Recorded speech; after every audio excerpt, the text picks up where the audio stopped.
je suis Maude et tu écoutes l'épisode 86 du podcast S'élever en même temps que son enfant.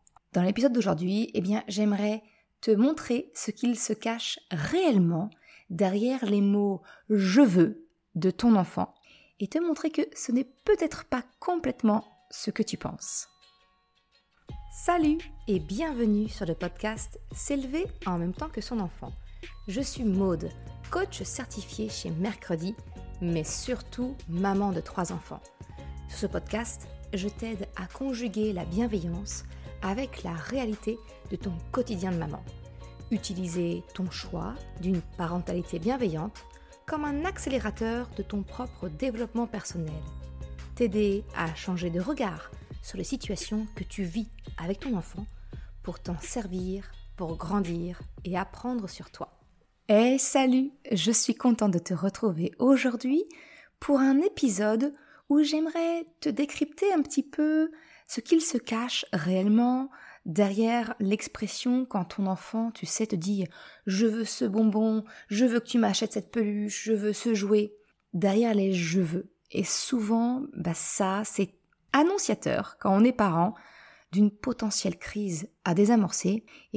J'aimerais te présenter dans l'épisode d'aujourd'hui un changement de regard, comme tu sais que j'en ai l'habitude, pour te permettre de voir les choses sous un autre angle et comprendre que finalement, de cette prise de conscience, tu peux en découler un super outil pour dégoupiller, pour désarmer toutes ces potentielles crises avec ton enfant et l'accompagner et accueillir toutes ces émotions. Parce qu'on le sait bien, en tant que parent, quand on entend cette petite phrase « je veux des bonbons, je veux ce jouet », on ne sait pas trop comment faire face aux injonctions de notre enfant. C'est souvent là où on se met à redouter une potentielle tempête émotionnelle si jamais on est dans la position de lui refuser la chose. Dans l'épisode bonus numéro 4 de la saison 1 du podcast, je t'avais partagé mes 4 astuces pour te permettre d'éviter justement des crises quand elles surviennent comme ça dans un magasin où on se sent encore plus stressé en tant que parent parce que on est dans un espace public,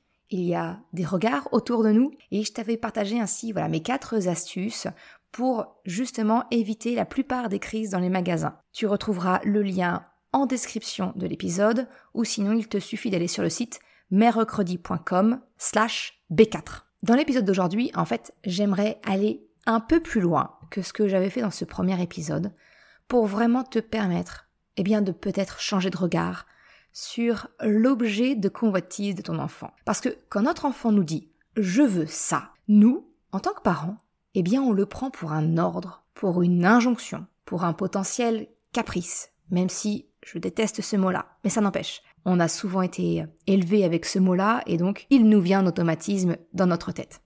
Bref, on interprète cela comme une menace potentielle d'une crise à venir.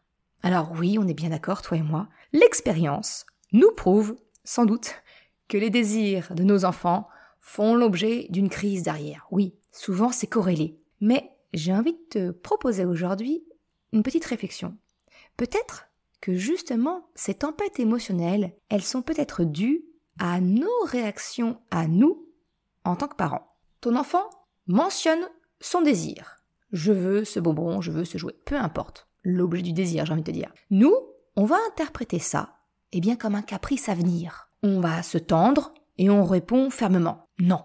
Et notre enfant, il ne se sent pas entendu dans son souhait. Il ne se sent pas compris. Il a vraiment l'impression, et puis c'est pas qu'une impression, mais que la porte se referme. Et donc, qu'est-ce qu'il fait ton enfant ? Il se braque.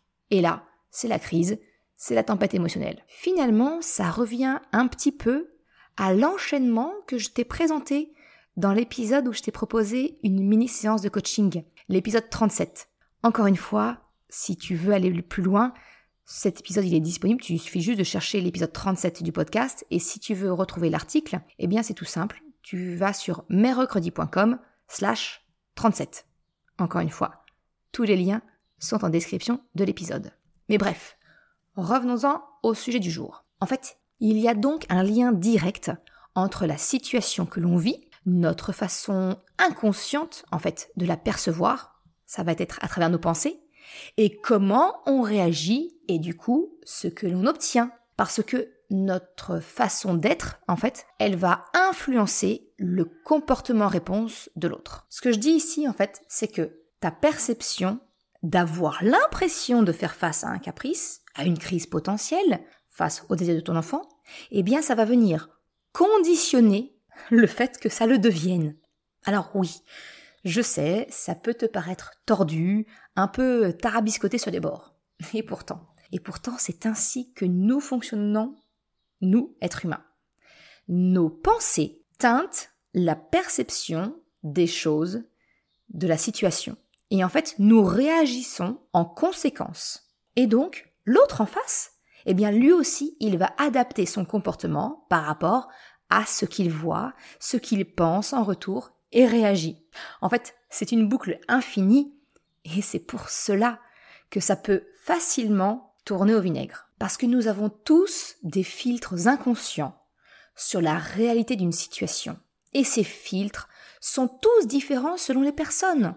C'est ce qu'on appelle les biais cognitifs, les croyances limitantes, etc. Ça, c'est vraiment quelque chose qui est très important, qui est lié aux pensées. Si tu désires aller plus loin, je t'explique en fait tout ça dans la formation S'élever en même temps que ses émotions. Vraiment la formation qui est dédiée à l'intelligence émotionnelle, comment mieux vivre ses émotions et accompagner celles de son enfant. Bref, ça c'était la petite minute autopromotion, j'ai envie de dire. Le fait de percevoir, de comprendre que finalement ton interprétation peut générer une réaction retour chez ton enfant, c'était la première prise de conscience que je voulais t'apporter ou te rappeler dans cet épisode. Le deuxième point que je souhaite aborder, c'est finalement de te proposer un changement de regard sur le message de ton enfant. Reprenons la situation du départ. Quand ton enfant te dit « je veux ces bonbons, je veux ce jouet », etc. Nous, on le voit comme une demande. Alors oui, on est bien d'accord, ton enfant serait effectivement ravi si tu acceptais de lui acheter cette peluche, ce jouet, que tu lui donnes cette glace en dessert, etc. Mais ça, comme je te l'ai expliqué, tu l'as compris, c'est notre filtre de pensée qui modifie notre interprétation de la situation. Je t'ai expliqué que ce filtre impacte ta façon de réagir et donc conditionne en quelque sorte le comportement retour de ton enfant. Mais ce filtre, justement, il a un double effet qui se coule qui est lui aussi tout aussi négatif. En fait, ce filtre, il t'empêche d'entendre la demande réelle de ton enfant. Parce que quand ton enfant te dit « je veux ce jouet », ce qu'il te dit en filigrane, c'est qu'il aime bien ce jouet, qu'il aimerait pouvoir jouer avec. Je veux ce jouet, je veux cette glace, je veux ce bonbon, ça ne signifie pas complètement je veux que tu m'achètes ce jouet, je veux que tu m'achètes ce bonbon, je veux que tu m'achètes cette glace. C'est pas ça qu'il dit. Il dit je veux ce jouet, il ne dit pas je veux que tu m'achètes. Parce qu'en réalité, ça veut aussi dire eh bien j'aime beaucoup ce jouet et ça me ferait plaisir de pouvoir jouer avec. J'aime beaucoup ce bonbon, il a l'air super bon et j'aimerais bien le goûter. J'aime beaucoup cette glace, j'aimerais beaucoup la manger. En fait, derrière le « je veux » se cache aussi un « j'aime ». En tant que parent, tu comprends maintenant ce que je veux t'apporter comme prise de conscience, c'est que nous interprétons le « je veux un bonbon » par « je veux que tu me donnes, je veux que tu m'achètes un bonbon ». Seulement, « je veux un bonbon », ça signifie aussi « j'aime bien ce bonbon ». J'aimerais goûter ce bonbon s'il ne le connaît pas. Mais ce souhait, eh bien, nous ne l'entendons absolument pas parce que on se focalise sur le besoin exprimé que l'on traduit, nous, dans notre petite tête, par une injonction, par un ordre, par un caprice à venir. En fait, derrière le désir exprimé par ton enfant, il faudrait que tu puisses entendre le souhait et non pas l'injonction. Prendre conscience de ce petit distinguo, eh bien, j'ai envie de te dire que ça te permettra de sortir ton arme secrète pour éviter la grande majorité des crises de ton enfant qui désire quelque chose. En fait, tu peux saisir l'information de l'intérêt de ton enfant pour justement accueillir toutes les émotions de ton enfant et ainsi désamorcer une potentielle crise, entre guillemets. Cette voiture bleue te plaît beaucoup ? Je le vois. Mais qu'est-ce que tu aimes dans cette voiture ? Qu'a-t-elle de plus que celle que tu as déjà à la maison ? Ah oui, c'est vrai que celle-ci a les portes qui s'ouvrent. C'est cela que tu aimes? Pouvoir manipuler, jouer et ouvrir les portières? C'est vrai qu'elle est sympa. Eh bien, si tu veux, je te prends en photo avec. Comme cela, eh bien, je la note comme idée cadeau pour ton anniversaire ou pour Noël et on se souviendra du modèle exact. Tu le comprends à travers l'exemple que je viens de te partager? En fait, tu vas venir prendre en considération l'intérêt de ton enfant pour le jouet, le bonbon, l'attraction, peu importe. Ça va te permettre d'entendre toutes ses émotions. Alors oui, d'entendre son désir de possession, d'accord, mais également son intérêt pour la chose en question. Et si tu y réfléchis bien, je pense que tu as déjà fait le lien. En fait, c'est une astuce en parentalité bienveillante que tu as sans doute déjà croisée. C'est d'utiliser l'imaginaire de ton enfant pour le détourner de quelque chose. Tu aimerais une glace? Ah, je te comprends. Tu aimes bien la glace? Et c'est quoi ton parfum préféré? Ah oui, c'est vrai que c'est bon. Eh bien, tu sais quoi, la prochaine fois que l'on viendra, on pourra peut-être effectivement prévoir d'acheter une glace. Moi, je la choisirai au chocolat. Et toi, tu voudrais la fraise? Tu viens de me dire que c'est ton parfum préféré, c'est ça? En fait, de cette manière, eh bien, tu accueilles totalement les émotions de ton enfant, de son désir que tu lui offres le jouet, jusqu'à l'expression de son attirance pour ce jouet, justement.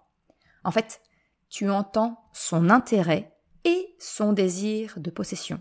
Tu entends les deux et tu le comprends. En réalité, tous les désirs ne sont pas nécessairement des souhaits de possession.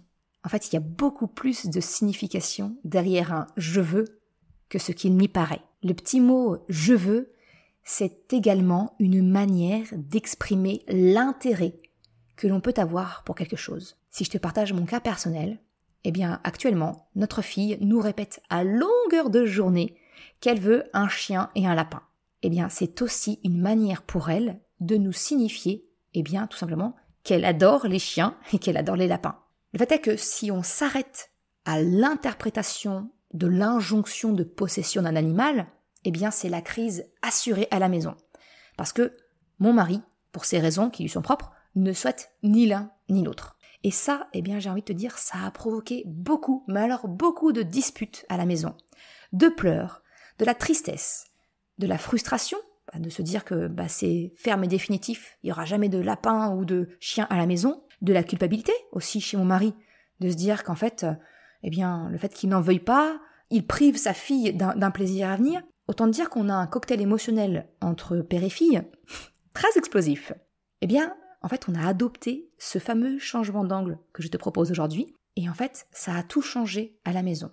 Aujourd'hui, on entend l'amour de notre fille pour les chiens. Alors certes, son besoin n'est pas complètement assouvi, parce que ni le chien ni le lapin n'a rejoint notre foyer.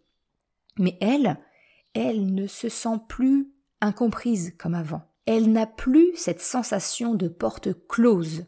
Nous, on entend son amour et son envie d'avoir un chien et un lapin. On peut en parler. Et je t'assure que cela change absolument tout.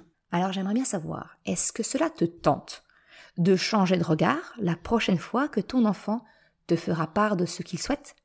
D'entendre l'intérêt de ton enfant qui se cache derrière un « je veux » et de prendre conscience que ta propre réaction, eh bien, peut générer justement peut-être à l'origine d'une crise de caprice. Je déteste vraiment cette expression, mais malheureusement, j'ai pas encore trouvé une façon d'exprimer ça de la manière correcte, puis de manière courte. Donc, tu m'excuseras, j'utilise encore le mot crise, j'utilise encore le mot caprice, même si je ne suis pas complètement alignée avec. Mais je pense que tu auras compris ce que j'ai voulu faire passer à travers ce message. En tout cas, j'aimerais vraiment que cet épisode te pousse à la réflexion pour voir peut-être les choses un peu différemment et t'apporter une piste pour créer un réel changement dans le quotidien avec ton enfant. Merci d'avoir écouté cet épisode jusqu'à la fin. Tu retrouveras les liens mentionnés en description de l'épisode ou bien dans sa retranscription sur le site merrecredi.com. Si tu as aimé cet épisode, s'il t'a été utile, je t'invite à le partager, à en parler autour de toi. Ou, si le cœur t'en dit, de me laisser un commentaire et une note de 5 étoiles sur Apple Podcast ou Spotify. Cela me permet de faire connaître le podcast et m'encourage à progresser. Un grand merci à celles et ceux qui prennent le temps de le faire ou de m'envoyer un message privé si leur plateforme d'écoute ne le permet pas.